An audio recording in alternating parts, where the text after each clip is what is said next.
Ketika Animha mendapat provinsi sendiri di selatan Papua, ketika Saireri digabungkan ke Jayapura menjadi satu provinsi, Lapago berdiri sendiri, Mepago menjadi provinsi Papua Tengah, retak-retak kekendoran bangsa Papua yang sudah lama dibangun oleh Arnold Siap, Baswebu Benigiai sudah mulai terasa.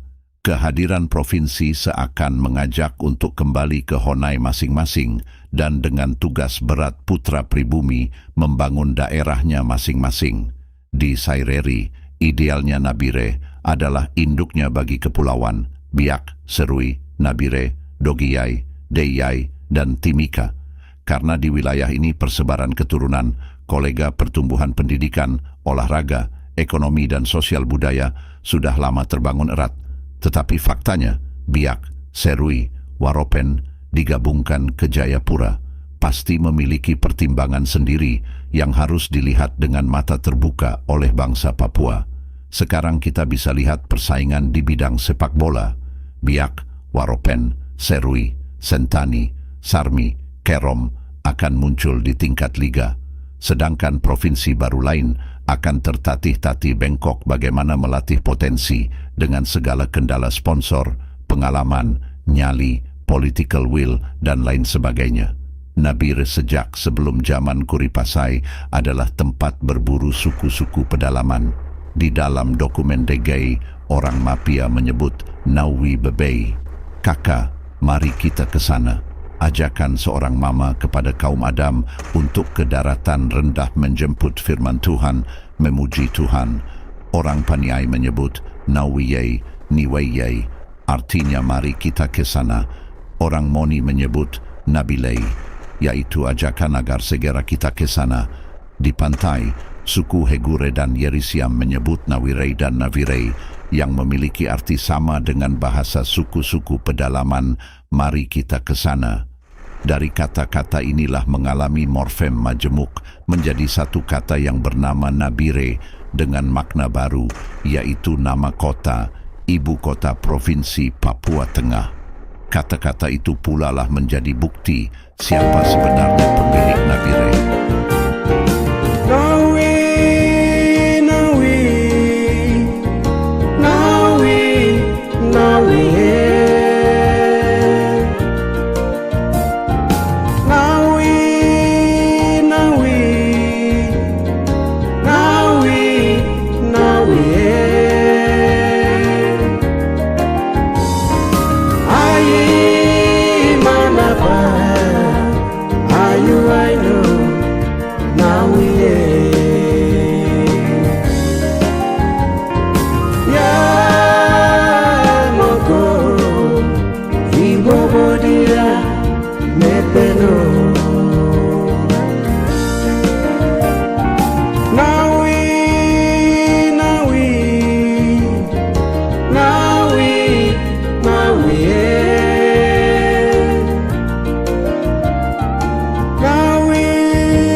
Zaman sebelum Kuri adalah zaman sebelum ada marga-marga.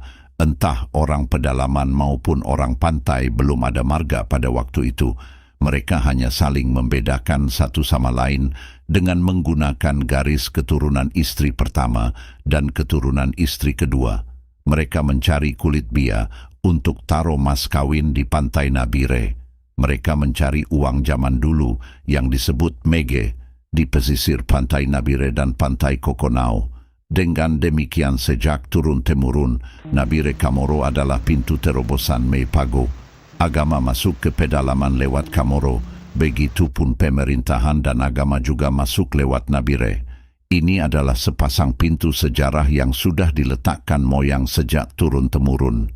Sesuai perkembangan, Wamena menjadi pusat sentral Lapago, Animha Merauke sebagai sentral warga Papua Selatan, Manokwari untuk Bomberai dan Sorong Kepala Burung untuk Domberai. Sekarang masalah di mana-mana adalah soal kehadiran sosok aparatur sipil di tengah masyarakat. Apakah pejabat tersebut rajin buka kantor, setiap pagi pimpin apel lalu membuka pelayanan publik atau tidak?